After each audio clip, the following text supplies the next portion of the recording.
Bet on, Bears fans. Another edition of the Chicago Bears podcast coming your way. Pat the designer, Shea Norling in the building. Shea, we're making them quit in London, dog.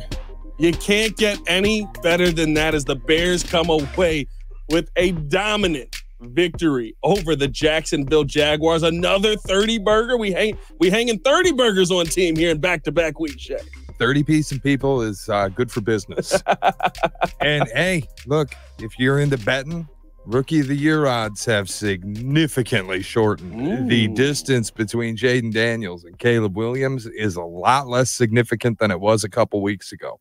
We got to talk about that as well, because even the back and forth of both of them, how they've played, how they look, I mean, like, it's actually exciting. I think there's going to be it's awesome. A fun race. Watching him versus Baltimore yesterday, I was just as excited watching Caleb versus Jackson. And in 2 weeks, we get them head-to-head. Yeah. I mean, that's going to be thrilling. And it's ridiculous that it's a noon kick, but I don't think it's going to get flexed. It's a little too early in the season. But I can't wait. Like, that's as excited as I've been to watch an NFL game this season, is that these two guys are going to go at it. Yeah. And getting that at the bye, coming out of this bye, I think that the Chicago Bears are one of the most dangerous teams in this NFC. We'll talk about all that and more on today's episode of the Chicago Bears podcast. Hit that like button, subscribe to the page, leave a 5-star review. Y'all know what to do. Appreciate you guys for tuning in and showing love. Let's start here, because the theme of this game has to be that the Chicago Bears went over to London and made a team quit at halftime. I can't remember the last time a Chicago Bears team made a team quit. I don't even know if that's an 06 thing. Can you ever remember a team just being like, we didn't know what to do and we gave up? Yeah, I mean, no. The last Bears team that I remember where this happened on the field, it was the Bears. It was in Dallas, and it just felt like they were getting beat so badly. They were like, you know what? Chalk this one up. Yeah. We're done. And I saw it on Sunday in London. Jags, halftime, down 21-7, whatever, 21-3, whatever the score was. And they're like, yeah, that'll be all. I mean, receivers dropping touchdowns left and right on Trevor Lawrence, who was the only player left who gave a damn. Gabe Davis is, anytime you got Gabe Davis in the building, you got a good shot that ball's going to get dropped. Dude, it felt like they made Doug Peterson give up when you heard his halftime comment. Well, he knows he's a dead man walking. Like, he knows that honestly, I was at a point yesterday where I was like, it won't happen because they get the back-to-back Londons. But is this bad enough that you fire Doug Peterson on Monday and just buy him a plane ticket? We'll see in the States. Maybe or not. Here's the tough part, right? And I think this is where, like, it's amazing that the Bears are the reason that a team is looking to get the heck out of there or possibly fire their coach, right? But I think here's the part that is tough. I saw a lot of good plays drawn up. I saw a lot of bad execution. Yeah, tons. I saw Trevor Lawrence sailing balls over Brian Thomas Jr.'s head. Yeah. I saw Brian Thomas Jr. drop an absolute tutty in the end zone. Dime. I saw Gabe Davis drop 9 of them. You know, he's dropping balls over. How's he finished with 100+ yards on the day with as many drops as he had? So, like, I almost feel bad for Doug Peterson. There's a part of me that's like, yeah, go ahead and fire him, because that's his saving grace to get out of there. There is no better gig in America than fired head coach. Yeah. There is no better job in the world. Check on Frank Reich. He's probably got margaritas on order right now. And he's like, I'm chilling. I got let out of hell in Carolina. I'm good. I'm getting paid by 2 teams. Let's go on vacation, honey. Absolutely. Like, there's no better job in America. I will never feel bad for Doug Peterson. And well, I'll feel good for Doug Peterson in the sense that he's probably immediately going to get another job as well. Like, I think it'll be a disaster there too. This guy, one fluke Super Bowl has turned this guy into the fakest commodity in the league. A fluke Super Bowl? Can you have a fluke Super Bowl, dog? Of course you can. The Patriots had 500 passing yards. You can't win that game. Of course you can. I don't know about a fluke Super Bowl. Can you have a fluke game? You can have a fluky game. But okay, so then you can have a fluky Super Bowl. But you cannot have a fluky season. No, of and course Doug not. Peterson Pat, held them together on a Super Bowl run. Carson Wentz was the MVP of the league, died, and then you get Nick Foles on the fluke run of all fluke runs. That can happen. I don't know about a run. A run is crazy. That run started in what, week 11? I think he went out week 11 of the season. Later Was it than later? that. It was like week 14, week 15. Regardless, I don't want to get mired in the Doug Peterson conversation. Doug Peterson's gone. Yeah, I mean, that's going to be gone. But no, here's my thing, though, with what we saw on Sunday that I really think is the major takeaway from the Chicago Bears dominant matchup versus the Jaguars was Caleb Williams looks like, and this is not a hot take in my mind, the best quarterback we have ever seen in a Bears jersey already. And I say that because you're talking about a young man that is processing what he's seeing, has the ability to make every single throw. For the most part, made just about all of those throws that you could make. I think the DJ Moore interception is the worst pass he's thrown the entire season because it's like, just put it on the pylon. You know that. Like, why'd you air that out like that? And you have the talent to put it on the pylon. So it's not like we haven't seen you be able to do something like that. It's a horrible throw. It was a horrible throw.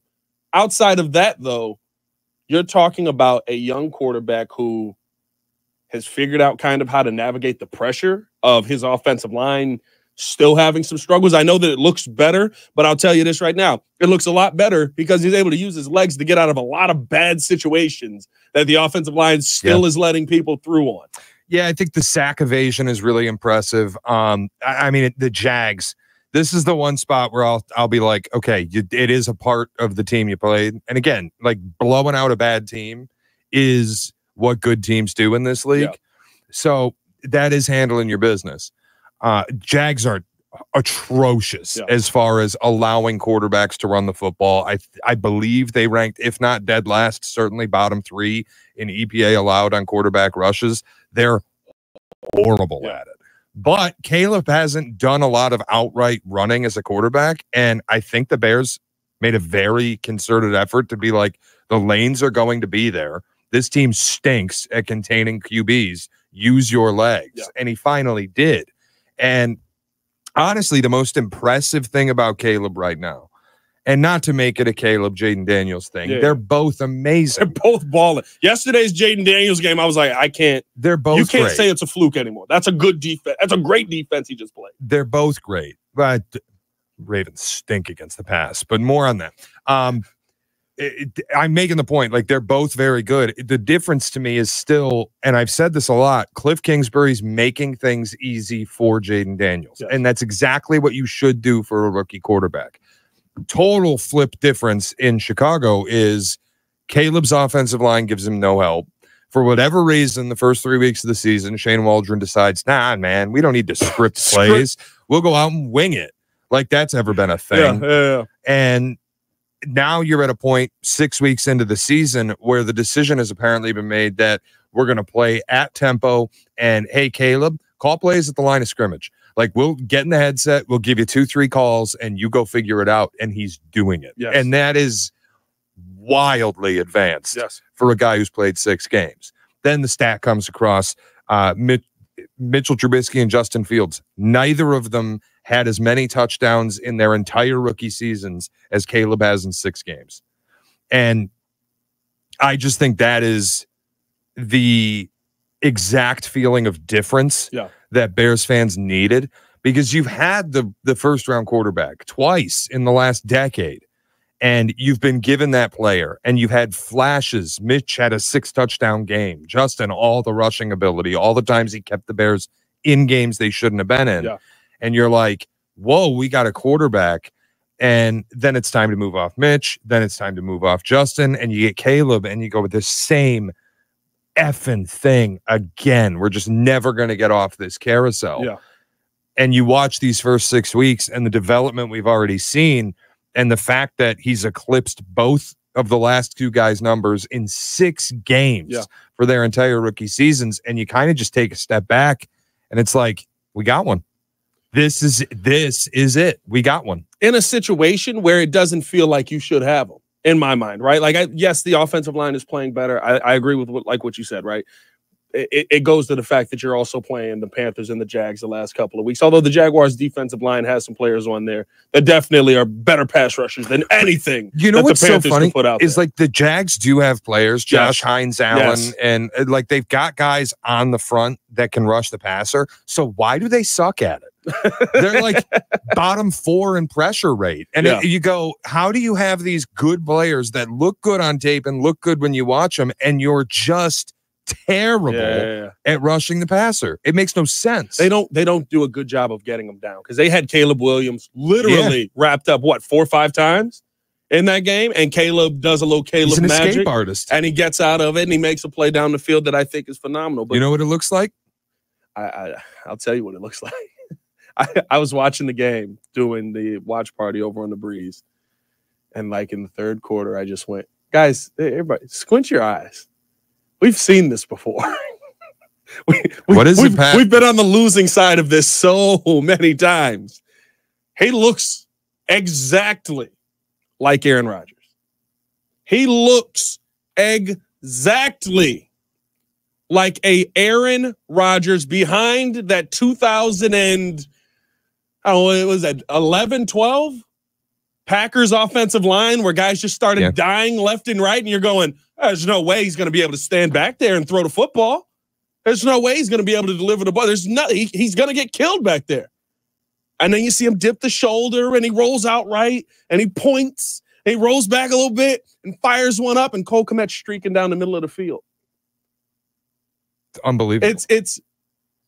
It's why I say he looks like the best quarterback we've ever seen in a Bears uniform, because, and I know there's going to be people in the comments, oh, they're losing their minds already. There's 6 games, but it's 1-5. You know what? I would also just say to the people that are going to go, oh my God, you got to relax. It's only been 6. Do me a favor. Shut up. Right. Like if we're talking, because I could say right now, it looks like, forget about it. No, he is the best quarterback to put on a Bears uniform. And if you want to tell me that you watched Sid Luckman, good for you. But I didn't. How are you on YouTube right now? I can't find the video anywhere. So like, don't care. Yeah. You know what I mean? Like Jim McMahon, great, won a Super Bowl. But Jim McMahon never looked like this. And Jim McMahon had the greatest advantage of all time, though. No matter what Jim did, that defense was going to come eat. Well, that too, but also everyone was watching Walter. Have you seen of course. When you see like Walter Payton just run out left and the entire defense is like, there's Walter, get him. But I'm saying that because, right, the bar is what? The bar is Jay Cutler, right? Pretty much. The best quarterback we've ever had. Jay had all the talent in the world. I think that if you protect Jay, you probably win a lot more here in Chicago with Jay, but you didn't protect him. He gets his head taken off. He's still an incredibly talented quarterback. But the part that Caleb has already in 6 games that Jay didn't have after 10 seasons is, I see what the defense wants to do. I'm diagnosing what the defense wants to do. And I'm going to not make the decision that's going to kill us in this moment. Early on in the season, first 3 games, he made the decision that killed you. Right? He threw the bad interception, trying to fit the football into Cole Kmet on the right sideline, underthrows it. Shouldn't have thrown that. It's a triple cover unless you throw a perfect pass. I like that you want to throw a perfect pass, but that's one you maybe don't do. The throw to Roma Dunze into double coverage. Why are we throwing the double coverage there? That's a killer. We just had the football going the other way with all the momentum in the Indianapolis game. These last 3 weeks, he has not made the throw that will take this team out of the game. That is something different than what we've seen out of a Jay Cutler, who is the bar. Oh, by the way, he's probably, if not just as, more talented than Jay was. Oh, no, he's certainly more talented than Jay was. Certainly. Jay was a dog. Jay was a dog. Pat. I'm not going. I will not besmirch. Here's the thing. I never besmirch Jay's talent. But this isn't even me saying that Jay Cutler's not talented. This is me saying Caleb Williams is that talented. He's that much more talented. Like he's insane. Yeah. And we knew this coming into the draft, and certain people refuse to believe it. And there are certain people who still, Bears fans, who still will like, when it's the Jags and it's the Panthers, do it against a real team, dude. What do you want from him? You want him to suck against the Jags and the Panthers? You're supposed to be good against these teams. He is. You don't go, oh, well, it's supposed to happen, so it doesn't matter. Like, no. We'll see him against a real team, and it's going to be a minute because, newsflash, Washington's defense is ass. New England got 40-pieced by Houston. They're ass. We got to get through those two games. Arizona's mixed in there. Guess who also has an ass defense? The Arizona Cardinals. There's a lot of opportunity for them. I'm sitting here right now today. I'm going to tell you one thing. This is what I'm going to tell you. Watching this Bears team and watching how Caleb Williams has developed and gotten better on a week-by-week basis and really a throw-by-throw basis. And the interceptions don't bug me because preseason I said I do not give a fuck about picks. You're a rookie. It's going to happen. Learn from them. Don't throw the same pick multiple times. And I think we're at that point now where he's like, okay, I can't throw this ball here. I can't throw this ball here. Do Y instead of X, wherever we're at. Right. It feels like he's learning and progressing. You're going to beat Washington because their defense fucking blows. And yours is awesome. You're going to beat Washington. You're going to beat Arizona. You're going to beat New England. And you're going to play the Packers at Soldier Field. You're going to be 7-2. If I'm wrong, I'll wear it on my sleeve. And it's the NFL. Who knows? Well, but I'm telling you right now, today, I feel like you will host the Packers at Soldier Field to open the divisional games, and you will be 7-2. If you're wrong, and we do lose to one of those teams, dare I say, let it be Washington, because that's the one that feels like you should lose the game. You lose to the Patriots or the Cardinals, we got some conversations, boys. We gotta have some conversations. I'll tell you what, like, the way this is shaping up, Drake May debuted yesterday for the Patriots. 3 touchdowns for a team that had 2 passing touchdowns on the season. He crossed that number in a game. You're going to see both of these top 3 picks, that along with Caleb, in the next 3 games. That's exciting stuff. And I mean, listen, the Washington one is the one I'm most focused on, because I think that the winner of that probably has a massive leg up on Offensive Rookie of the Year. And if Caleb's gonna win that award, I think that I've said this, it's the storyline. Caleb is not ignoring the storyline. Caleb has, call it what you want, Mamba mentality, Jordan will, whatever you want to call it. He hears what we're saying. He hears what the narratives are. You think he went into that game? You think it's a coincidence that he doubled up Trevor Lawrence and everything outside of yards? You think, well, he kind of did until that last drive, realistically. But you think it's a coincidence that he dominated Trevor Lawrence? No, he went into that game going, so that's the generational dude y'all was telling me about. Him right there? He was supposed to be me. Oh, okay. All right. Same situation, bad offensive line, bad defense. What'd he do? Rookie. Okay. All right. I'm going to show him something here on Sunday. You think he don't got that mentality coming in this week? I'm so excited for this Washington game. Because I think that it's literally, so that's number 2. Oh, that's my boy. Oh, Jay, I remember Jay. Jay and cool people, man. They said he should have drafted, he should have been number 1. I got it. He has the mentality of somebody who keeps the receipt. He said he keeps the receipts. Yeah. He has that mentality of like, I'm going to remember everything you said, and I'm going to go out here and prove you wrong. And we've seen that here in Chicago. We've seen those level of players. Do you think it bothered him with the narrative after 3 weeks that the Bears took the wrong quarterback and all that stuff? Do you think that got to him a little bit? Motivated him a little bit? I think that, not that it got to him, but that he heard it and was just like, just tuck it away. Because I don't think he's the kind of guy that he's going to let stuff get to him and he's going to use, using all this stuff is like, oh, this is my fuel. I think he already had his plan. He knew what it was. But I do think that it was a motivating factor in the sense of having to go talk to your coach and have the meeting, and we got to have these conversations. I think play-wise, we knew Caleb Williams was talented. No, watching the first 3 games of the season, if you left those 3 games and went, Caleb Williams can't play football in the NFL. But then, you were an idiot. You were already ready to call him out. You were already ready to claim he's a bust. The people who were like victory lapping over Caleb being bad week 1, that was just dumb. Yeah. Because everybody was bad week 1. Yeah. Jaden Daniels was no good week 1. He was a running back. Drake May didn't play. Yeah. Bo Nix sucked. Yeah. Caleb sucked. Like that rookie quarterbacks week 1 suck. And I just have this burned memory in my brain, which is the only thing that scares me, even though we probably won't play another one the rest of the season, unfortunately, with Aiden Hutchinson going down. But I just have this image of T'Vondre Sweat just throwing Coleman Shelton aside like a used sock. Yeah, I mean, just going. Let me get to your quarterback there. Doesn't it feel like every part of this offense is getting a little better? Like Waldron now understands the personnel enough. He's running DJ Moore on more routes than just the nines and the flies. Like he's running.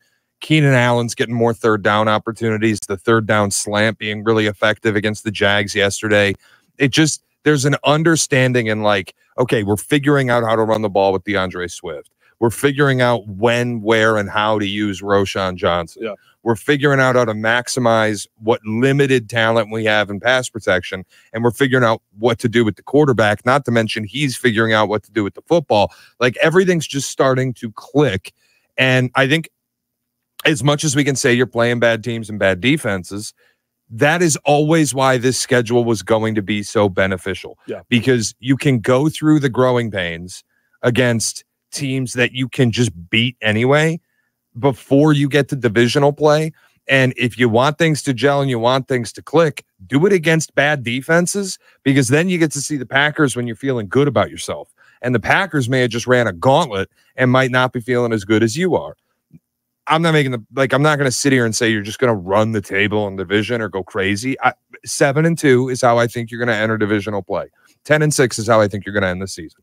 I don't think you're going to go on the road to beat the Niners. And I don't think anybody in this division, and I want to have a big picture conversation about this.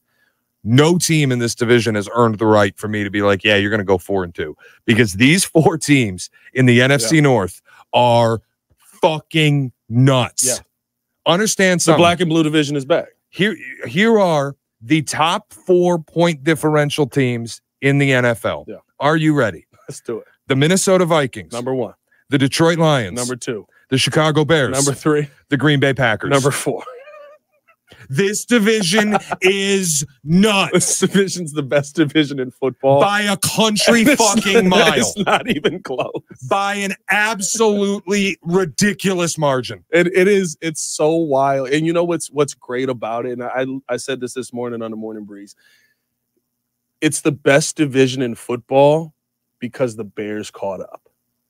The Bears shouldn't be here. The Vikings shouldn't be here either. You know what, though? I said this. I said before the season started, the Vikings are going to have a Sam Bradford kind of effect, because if you put a moderately good quarterback behind an offensive line that can give him time to process Justin Jefferson's down there somewhere, you're going to play well offensively. And we knew what the defense was. Now, I think it's coming back to earth a little bit. I think it's slowly starting to go the other direction, and the Vikings are going to kind of come back to earth as time that way goes against on. The Jets in London. The second half was horrible in London, right? The second half, I was like, hey, Darnold's barely out there doing anything. We know they play really good defense. Yeah. But we have also, like, to your point, last year even, the Vikings lose Kirk Cousins and they go get Josh Dobbs, and they basically fire drill him into the scheme, and they have this incredible Josh Dobbs performance. Yeah. And it's like, whoa, he's going to keep him afloat. And it was like 2-3 good weeks, and then off the cliff.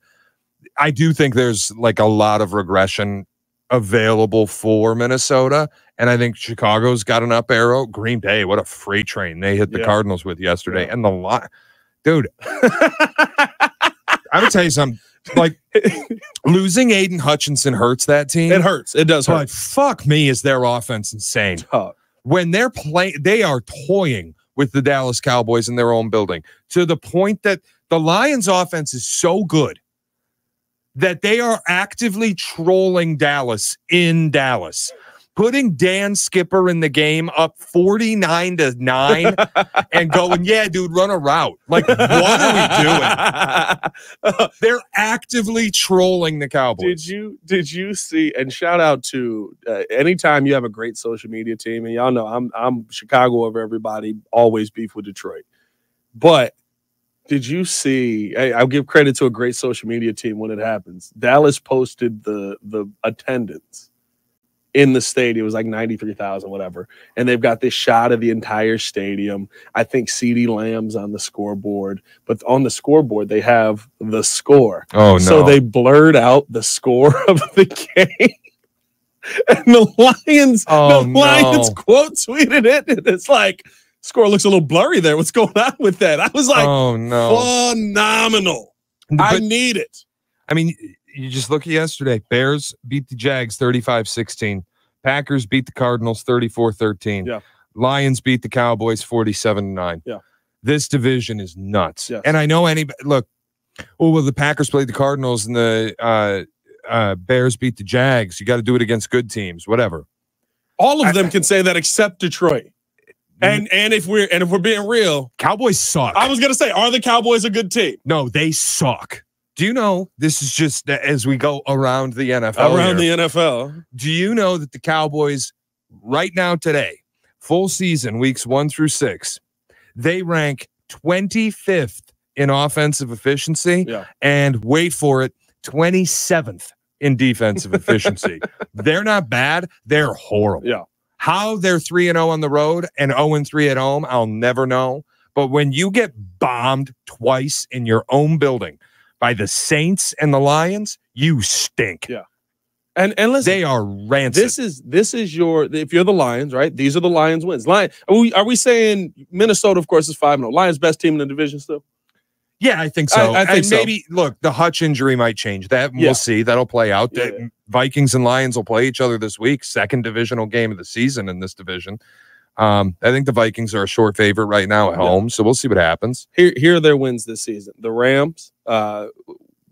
They caught them at the opener when the Rams were good. Like Cooper Kupp played. Right. There were some offensive line issues, but they caught them at the best moment of the Rams. But the Rams still came into the season incredibly banged up. Yeah. Oh, yeah. You That's know what I'm saying. The offensive line was totally in yeah. So they beat the Rams. They lost to the Buccaneers. They beat the Cardinals, who are abysmal, like mid, and couldn't score in that game versus a Cardinals defense that, I mean, listen, how do you want to score against them? They beat the Seahawks, who are probably mid. Okay, that's a mid team, but they were 3-0 at the time. And you destroyed the Cowboys. So, which of those games is the, oh my God, the Bears couldn't win the Bears couldn't win that game? This is the whole point that I'm making is stop looking at what the Bears have won and going, well, it's against bad teams. You do not need to try that hard to be miserable. Just have fun. You're not going to make like Minnesota doing what they've done, where they're 5-0 pretty much exclusively against teams that are upper half of the league or better, is nuts. Nobody does that. In this league, you do not make a living just winning games against a bunch of good teams. You got to handle your business when the opportunities arise. Minnesota being 5-0 is crazy. Their resume is certainly the best in the division. But like, if you look at the Packers' wins, it's not like they're beating the brakes off anybody I really care about. You want to tell me the Eagles are some hot shit? No. And I think that's my point in all of this is the Vikings have played probably the best bunch and have come out on a good side of it. No, not probably. The Vikings, their record, they've got, given the schedule is they've got Texans, they had Packers, they had Niners. And they beat all three of them. So they've got the best of the bunch. They're number one in the division right now for a reason, balling out. I think that Jets one might have been the turning of the tide there a little bit, but we'll see kind of how that plays. It might have just been a bad week. You go into the bye, you got the bye there, you get some rest, you come back, you dominate. And they get a test immediately again because next Sunday they take on the Lions. So, but coming out of that, looking around this NFC North, that is clearly the best division in football by far. You don't sit there and look at the Packers and go, well, they didn't beat anybody, so they're bad. Exactly. You don't look at the Lions and go, well, they really didn't beat anybody, so they're bad. Exactly. Like, you just go, no, these are really good football teams that can take your soul. And I think the Bears, because of this defense, and I said this, what was this last week when we were on Shea? This is a Super Bowl caliber defense. It didn't matter how many pieces we lost. We were still taking the football away. We lost all three, or three of our four, I should say, starting DBs. Josh Blackwell gets a pick. Elijah Hicks knocks away a sure touchdown. I'm going to give him some credit on that. That one to Gabe Davis that he probably dropped before Elijah Hicks got there. But Elijah Hicks knocks away a sure touchdown. You have guys that are the backups to the backups making plays. That is how Super Bowl caliber defenses get it done.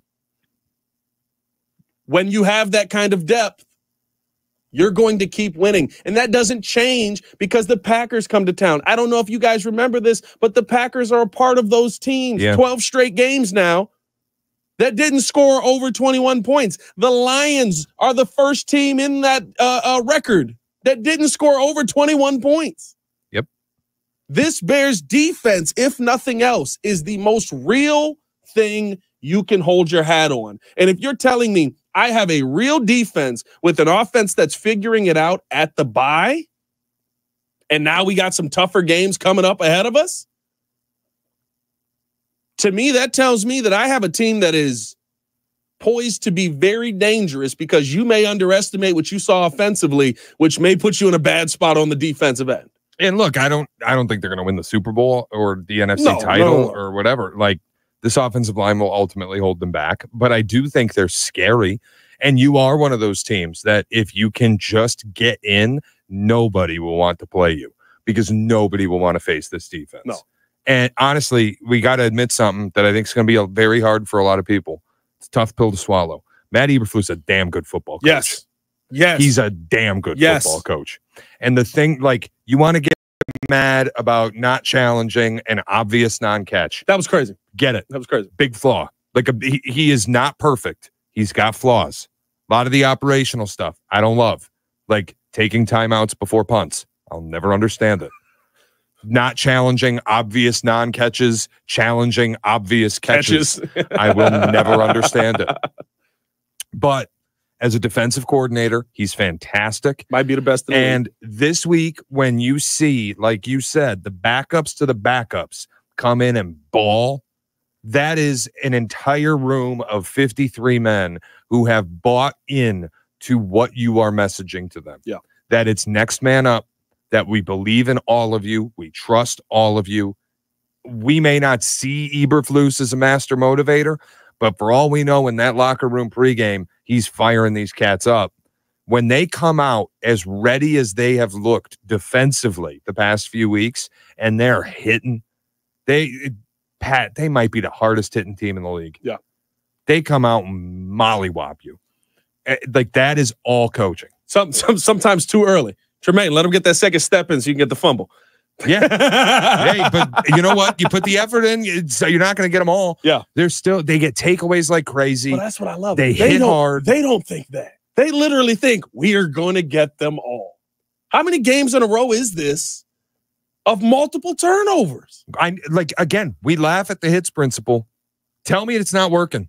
Took a while. It took a while for you to get there. But now you have talent and you have buy-in and you have he mentioned the Cap and Hood this morning when he was on the radio station, and he said Elijah Hicks comes in and Josh Blackwell comes in and Jalen Jones comes in, and the thing that makes it next man up and that makes it so they just kind of seamlessly fit is they've been in this locker room, they've been in this system multiple years, and they're trusted by the coaching staff. Yeah. And there's something to, when you have those guys as top options, then, okay, you're not going to be great over the long haul because even if they buy into what you're selling, they're just not talented enough. Yeah. But if you have them as backup options and now you've added talent to this team and Kyler Gordon's come on as an elite nickel corner. Yes. And Brisker is an elite box safety and Jalen Johnson might be the best coverage guy in the league. And you've got two really well paid linebackers clogging the middle. Now this Trevon Dexter's coming on and Andrew Billings coming on, and you brought in Montez Sweat, and you've got dogs all over the field, but you have the culture already set from 2 years ago when you got here that we are going to take the fucking football. That's where all of these guys now who do have the talent get on the field and they're like, that thing's ours. Yeah. And they're going to come after it. And that tough pill to swallow for a lot of people. A lot of Bears fans who don't like Matt Eberflus. My friend Tyler Rocky said, unfortunately, the job won't be open yesterday about the Bears job. guess what, dude? He's a damn good coach. I think here's the thing too. What it is that you don't like is that it's a style from a league that is in the past, right? Usually you want your head coach to be your OC. That's the new thing, right? Yeah. You want the guy that's going to go out there and he's not only calling plays, but he's Andy Reid, right? Everybody wants their Andy Reid. Of course. Now, McVay. Which is great. Yeah. You're Sean McVay, whichever one, right? Like you want that guy. But you can't knock him down a peg. I hear this all the time. He's the fourth best head coach in this division. What makes him fourth? The fact that the other three are absolutely elite. But here's the thing. I'm not saying you're wrong. But what makes him fourth in the sense of, because it's always, well, he's not calling the play. He's not calling the offense. That's what people more so look at. I've got 3 head coaches that are calling the offense. I've got 3 head coaches. Doesn't. That's true. Dan Campbell doesn't. I actually think Campbell and Eberflus might be very similar, not in personality, but in the way that they operate. They both have operational flaws. I don't think either are particularly great at timeouts, but I think both of them, like Campbell's a master motivator, and honestly, I think Eberflus might be. I'm not like he is the 4th best coach in the division. That doesn't mean he's the 31st best coach in the NFL. This division might have 4 of the top 8 coaches in football. Like Kevin O'Connell's outstanding. LaFleur's outstanding. Campbell's a proven commodity. 100%. And now Eberflus is joining that conversation. All 4 of them can be great. Yes, you can be 1, 2, 3, and 4, which is fine. 100% I agree with that. But Matt Eberflus, if we're being real, I think Matt Eberflus is the mastermind of the best defense in the NFL right now. It's getting harder and harder to argue. So how is he the worst head coach? And that's kind of what it comes down to me with, where it's, I think that we look at so often, right? I think you look at Campbell more as a motivator, but Campbell's culture is really what you take away from Detroit, right? And it's, I'm not saying that any of them are bad, but when you look at someone as a tactician, you can't find me 5 guys better than Matt Eberflus at scheming a defense in the NFL right now. It's harder and harder. I don't know if you could find me 3. You've been saying for a few weeks that you feel like this is the best defense in the NFL. And initially, I thought that was a stretch. Top 5, cool. But I still think like Kansas City, excellent. Dominant. Minnesota, dominant. Yes. When you see what the Bears are doing, it gets more and more difficult to argue against the point, especially with the streak of not allowing 21 points. When you think about what that actually means. Yeah. How many games is it now? 12? 12 games. 12 games straight. The Chicago Bears have not allowed 21 points. So and your divisional opponents are in there. That means different Vikings team, very different quarterback. Josh Dobbs, I think, was quarterbacking by then. But that means over the course of nearly an entire season, basically 2/3 of an NFL season, over the course of that time, nobody has scored 3 touchdowns on you. Yeah, that's nuts. And Eberflus has to get credit for it at some point. And that's my point, right? Like we're having kind of the full divisional conversation here. Like I'm wondering, what is it about him? Is it just that he's behind? Right? What is it? Like I keep asking, I think that's it. Is it just that they haven't done it in the playoffs yet? Everyone else, well, I mean, the Vikings really didn't. But. We don't have to get into a knockdown drag out about it. I will tell you, Eberflus is 4th for me. And I'm not saying he can't be 3rd. Right. I'm not saying he can't be 2nd. I'm not saying he can't be 1st. It's just, sorry, dude. Matt LaFleur's been doing this LaFleur's a savant. 4 years. Yes. And is an incredible offensive play caller. Kevin O'Connell is doing shit with Sam Darnold that I thought was impossible. And it's not like I can just go, oh, well, it's 5 games and it's totally random. When you're beating the fucking brakes off of 4 of the best teams in football, and you did it with Josh Dobbs for a stretch last year. Like, he might just be a mastermind. Yes. Dan Campbell, keep doubting. I don't know what you want me to do. Like, the only thing you have against Dan Campbell is the same thing that gets held against Eberflus. They were hired in a tank season. Yeah. But since that tank season, Campbell's 11 games over 500 with an NFC title berth, and his team today is 4-1. Yes. He goes ahead of Eberflus. Then we get to Matt, and it's like, so for you, it's just he hasn't accomplished it yet. Yeah, well, and the level of the accomplishment, like he's on the same path as Campbell and the Lions. Right. Tank year 1, progress year 2, now show me.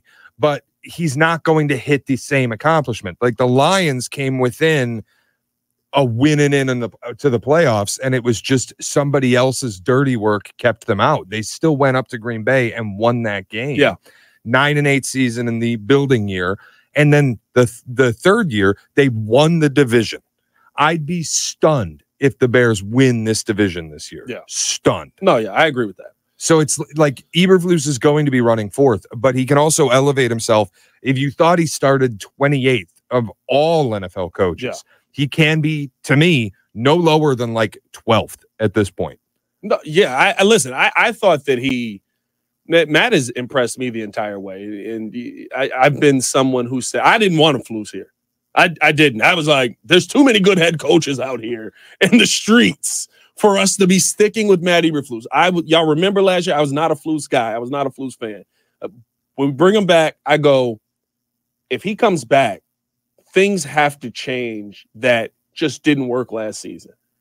Going through training camp, how aggressive are they? I came out of the second practice of training camp going, this is the most I've seen them move ever under Flus. Like, this is impressive. You remember Caleb exclusively took reps against the first team. Yes. Like, I literally was like, this is a different kind of training camp. I went into preseason last year. You didn't play anybody. You weren't prepared for the season. This year, you're playing everybody. Still some struggles in the season. Think you maybe got caught with some fool's gold with what that offensive line showed you in preseason. Sure. I think everybody was surprised by how bad they were in that first game. And I think it's ridiculous as a CEO that you let your offensive coordinator just like not script plays to start games. I've never heard of that. I'm not gonna lie to you though, the script don't look good.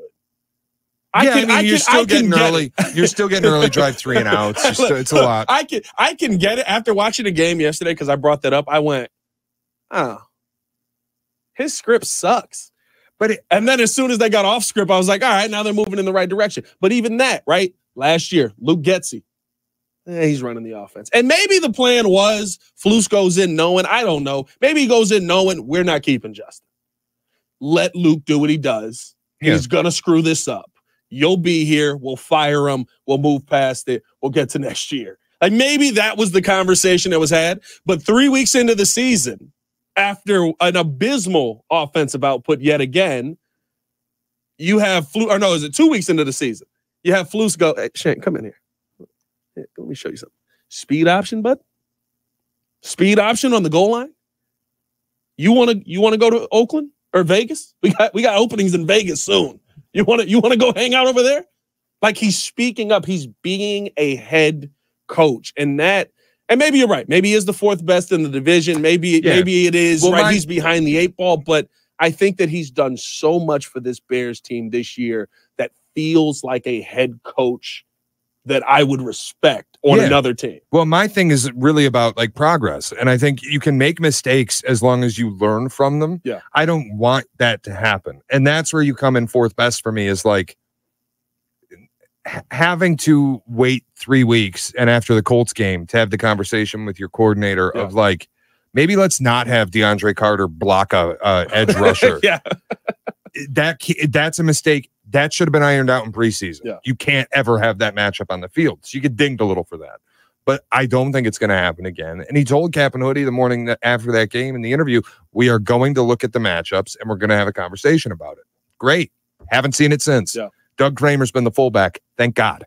And I think he's learning from some of the mistakes and he's working with Waldron on getting through that. And I frankly think offensively, they have limited personnel up front that limits what they're able to do. So they're kind of figuring it out together and getting better and better and better at it. But again, the big thing for me is not one time this season, not once, can I say that this team hasn't looked ready to play.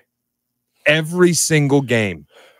Now, if you want to take issue with the offense in the start against Tennessee, that's fine. But who was the guy who told you rookie QB week 1 debut against a defense like that is going to suck? Only thing that I will say is the fact that you were just as fooled, and I'm talking about the coaches, that you were just as fooled as we were about what we saw out of the offensive line is a little concerning because you saw it in practice. Like I think that was my thing. I went to training camp every day. I went into week 1 of practice or week 1 of preseason, and I said, these guys suck.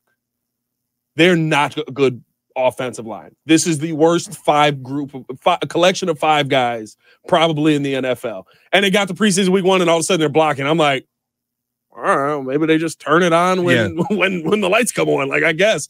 as a coach, you shouldn't be fooled by that. No, but it's more of a talent issue to me than it, because you're not going to replace offensive linemen with high-level offensive linemen in training camp. Yes. Like, that's a talent problem to me more than it is an effort thing. And, like, think about effort type of guys. Velus Jones been inactive for weeks. Nate Davis got a healthy scratch. Yeah. It's like, if you're not going to be working hard, we're done. And I think get out. That's another thing, right? To me, and it's not to say, I think all 4 teams in the division have this as well. The culture for your players to say, yeah, we got to get together. We got to tell him that some changes need to be made. Yeah. Here, that everybody needs to be pulling on the rope in the same direction. Because Shea, I don't know if you're like me, but when I heard that meeting, and they come out with the explanation of, they said we want to watch some things on tape. We want to go over some things, look at some plays. I'm like, well, you do that on Monday anyway. That doesn't make any sense. The first thing I thought was Mercedes Lewis and Caleb Williams walked in that room and said, Nate Davis cannot be on this offensive line. You're killing us. The next week, he's not playing. Yeah. Gets in because of injury, immediately gets sat back down. Week after that, doesn't even get in. Bill Murray, where you at, big fella? We don't need the jokes. We need you on the line. But that's the level of accountability that tells me the coaching staff is doing something right. Yes. And that's why I think you look at the defense especially, and whether it's Jaquan Brisker or Elijah Hicks, and whether it's Tyreek Stevenson or Jalen Jones, whether it's Josh Blackwell, like, everybody is making a maximum effort. Yeah. And I think that is a culture that has been instilled with this team of, if we don't see maximum effort, you're going to look like Velus. You're going to look like Nate Davis. Yeah. And that's different. Again, right? Differences from this season to last season. What did it take? 7 weeks for somebody to look at Chase Claypool and go get him out of here? Yeah. I was sitting, that was my biggest knock on the hits principle. I hated it because I was like, you won't even stand up for it. You're talking about loafs. You got this guy out here loafing it up and down the field. He gets a start every week. Like, it doesn't matter. I apologize to the team. That was my biggest knock on the hits principle. Learned from it. Came into this season. I think last year, was Chase gone by week 6 or something like that? Yeah, I think so. This season, week 3. Nate, sit down. Velus, it's over. Sorry. Good job. We should have traded you in the offseason, probably. We missed Boy, that 4th round pick be nice. That'd be nice, wouldn't it? You might get 2. You might have had 2 with Justin. 3, I guess. Boy, you would have fleeced something. Oh, God. I don't know who it was going to be. Let's finish it out here. We've talked about every other area of the division, coach, player, quarterback, all of that. Right now, as a team, bye week, you're 4-2. I think you're one of the most dangerous teams in the NFC. Are the Bears still 4th in the division in your mind right now? I think so. And again, 4th in this division, probably. It's still 10, 11 wins. Where we're sitting, I'm at a place, and I brought this up a week ago and ran like the simulator and had a situation where all 4 NFC North teams get in. I'm like, boy, that'd be cool, but it seems really unlikely. Yeah. And then yesterday happened, and I saw these 3 teams with the Vikings obviously 5-0 and off. Yeah. Just destroy their opponents, and I kind of walked away from it like, is it really impossible that all 4 of these teams get in? So when I go, I think they're the 4th best. The reason I feel that way is, if I put you on a neutral field with Detroit, I'm probably picking Detroit. If I put you on a neutral field with Minnesota, I ain't picking against Minnesota right now. Yeah. And if I put you on a neutral field with Green Bay, I'm probably picking Green Bay. So I think you like, at best, divisional 3-3, at worst 2-4. I don't think there's a world where you just eject the divisional games, and I don't think there's a world where you like mop up. So I think still 4th, but when I say that, I do think you can be the 7th seed in the NFC. And I think there's a world where you're better than the Packers.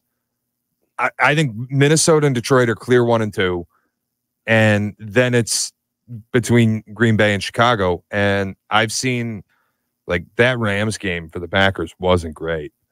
No. And yesterday, you demolished the Cardinals, going west to east, in Green Bay, outdoors, all the things. Yeah. Getting colder. Man. And they lose MHJ, in the first quarter, I guess, second quarter? When we get to that game in week 10, week 11, whatever it is, that might be for 3rd place. Mm. And third place in this division, you're getting into the playoffs. It's so. I feel like this Bears team can be third. I think they could be second. I think they could be first. The Lions just lost their best pass rusher. If you want me to make an argument that this is more open than it has been. Now, barring Brad Holmes going, I don't need any more draft picks. I've hit on all these. What am I going to do with the rest? And getting Max Crosby. There is an opportunity now. Yeah. Minnesota, we've talked about, there has to be some regression at some point. So, yeah, I feel like the Bears are fourth. I'm not going to sit here and tell anybody that it's impossible for them to win the division by the end of the because season. It's not. Yeah. Well, I think here's my thing, right? And this is the reason I approached it so slowly here is because I want to choose my words wisely. I think that the Lions are better right now than the Bears, no question. But I also think that Matt Eberflus has their number. In a way, yeah. I think that Matt Eberflus, like if there's going to be, I don't think you'll sweep the Packers this year just because now I do think that you will split because I think this is the first year that you've got a quarterback and a quarterback who's going to set the standard that this is not just another game. We didn't have that before. We didn't have it with Mitch. We didn't have it with Justin. We didn't have a head coach with either of those guys that didn't think that this was just another game. I think Caleb Williams already knows this ain't just another game. And that will match the energy of what Jordan Love understands because Aaron Rodgers instilled it in him. Yeah. There's something to beating the Bears that's just a little bit sweeter. There's something to owning the Bears. So I think that there'll be a split there. Jared Goff does not play well outside. No. Never plays well outside. Certainly not late in the year. That will not change late in the year, right? When they end up playing the Bears. And outside of an epic collapse where I don't know how you didn't throw the football. And let's be real, if Tyler Scott runs under it, you get swept last season. That Bears defense knows how to beat Jared Goff. Now, I don't know if they know how to beat David Montgomery because Monty's looking like a monster out here. Well, I was going to say last year's Lions might be a little different than this year's Lions. This year's Lions. Look, but when we beat them, they were putting up 30 on everybody. Yeah, they look different now, man. Yeah. Defensively, I think they've got issues. Losing Aiden Hutchinson really hurts. That's going to hurt them. Their coverage, it's a lot of rookie corners. Terry and Arnold, it's been brutal for them. They just don't have bodies on that defensive line to overcome losing Aiden Hutchinson. Offensively, I think they're an absolute wagon. Yes. Like this is the best version of themselves that they have been with Ben Johnson. Yes. This is nuts what they're doing. They are. It is. But weren't they doing this last year though when we played them in the first game? I got to go back and look. Like they were killing teams. Not this. The last 2 weeks, statistically, is the best 2-week stint by a quarterback in NFL history. For who? Jared Goff. Here's the numbers: 36 of 43 for 607 yards. 5 touchdowns, 0 interceptions, over 14 yards per attempt, and he has more 30-plus yard passes than he has incompletions. Yeah. This is different. I thought about this morning. Like I literally woke up and just went, 10 years ago, you couldn't have told me Jared Goff was going to be a good quarterback. Back in the Cal days? Like 5 years ago, I was like, he's exactly what I thought he was going to be. And now last year I was like, he's second in MVP. And this year, is he the MVP? 16-1 odds right now if you want to play it. This is like this version of them, I think, is just different offensively. And so the reason that I remember it being so big, by the way, pause. That was crazy. Jesus. Oh, man. my God. The reason why I remember the Lions scoring so much, they were coming off a 26-14 win versus the Raiders. They were coming off a 38-41 win versus the Chargers. And then if you remember going into that game until that epic collapse, the score was 26-10 with 4 minutes to go. Yeah. And it was like this fire-powered offense we just shut down. Yeah. And then when they came to Soldier, 28-13, you beat him. Oh, yeah. Well, he's always going to be bad outside. Yeah. And look, if there's any defense that I think can tune up and stop them, it's this one. It's this one, yeah. I'm telling you, man, like this is the reason that I want Bears fans to be excited, and anybody who comes up to you and says, "When they win it," and just tell them to shut up, is because this is a defense like we've seen before, and this is an offense that is figuring it out like we've never seen before.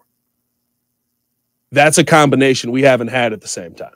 Yeah, I mentioned this morning, since week 3, so you eliminate the first 2 weeks of the season, which I know is cheating, but also I'm rookie quarterback, guys. I'm eliminating week 1 with a rookie quarterback making his debut, and a week 2 game where your offensive line is a turnstile, and like just go week 3 to week 6, and that does include the debacle in Indianapolis.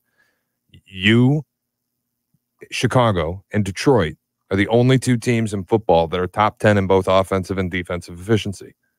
Yeah. So there is something to glean from that. And it's not necessarily, oh, well, we're playing bad teams, no bleep. Okay, sure. Why doesn't anybody else who's playing bad teams rank top 10 in both? Why are they losing? Maybe you're good. you know what I mean? That's my favorite part of this. It's like, I just love, the idea that like you're the only team playing bad teams. Really? Nobody else has played the Titans. I'm sorry. I watched the Seahawks lose to the Giants at home. I saw the Niners lose to the Cardinals at home. Yeah. I watched the Titans go in there and compete with the Jets after they played us. Yeah. Literally a game where if Will Levis doesn't flip the football again, they probably win. Bo Nix walked into MetLife, did nothing, and the Jets lost to the Broncos. Excuse us for being a little excited that the Bears are decapitating bad teams. Yes. It's so funny to me. It's so hey, watch yourself, ESPN. It's so funny to me, right? You think the Niners that lost to the Cardinals a little shocking to them? Yeah, exactly. I'll take the wins. Hey, we're gonna get up out of here, man. Appreciate you guys for tuning in and showing love. Let us know where you think the Chicago Bears team ranks in the division. Give us quarterback, give us coach, give us team in general. At the bye, 4-2. Love what we're seeing out of this team. For Shea Norling, it's your boy Pat the Designer, back at it again. Y'all stay safe out there, Chicago. Bear down, one love, and you put the word out on the streets. We back up. Peace.